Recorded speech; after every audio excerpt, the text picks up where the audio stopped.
and 6. 1, 2, 3, and 4. 5 and 6. 1, 2, 3, 4, 5, and 6. All right, today we started with a starter step, and instead of your typical triple, or 4 counts, we did a rock and go for the second one. So it looked like this. We went triple step, rock, and collect. We talked a little bit about a couple different things,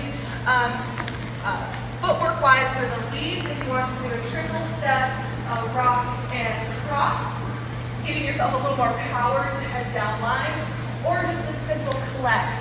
Triple step, rock, and collect with a little more relaxed, which is what we did for class, because then we just did a basic left side pass. 1 and 2, 3 and 4, 1, 2, 3, and 6. Cool. We also talked a little bit about this hand hold, which I know you wanted me to talk about. Triple step, rock and go. 1, 2, 3, and 4, 5, and 6. Now we're going to do a right side pass, where we switch the hands for the guys, making sure that we have a relaxed lead, not to overturn our follows. And we're both going to sweep on 4. It looks like this. 1, 2, 3, and 4. Walk through the leads. Follows, depending on what you landed on. Some of you did a triple, some of you did a walk. And then we'll turn left and the other way. 1, 2, 3, and 4. Walk. Cool. Now we're ending in a right to right hand hold. I wish you were on the other side.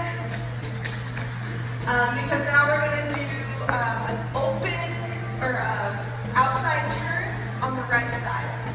So typically 1, 2, you would just kind of spin your follow out for that outside turn. Here we have the follows reaching for the hip so that she can indicate that she wanted to slow down and do a ronde on the 3. So 1, slow down 2, speed 3, land 4, anger step. Yeah?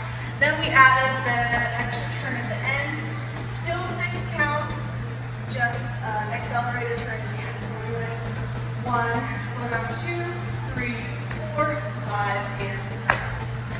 All the way through, since I did it kind of 20 different ways, we're going to triple step, rock, and go. 1, 2, 3, and 4, 5, and 6. 1, 2, 3, and 4, 5, and 6. 1, 2, 3, 4, 5, and 6.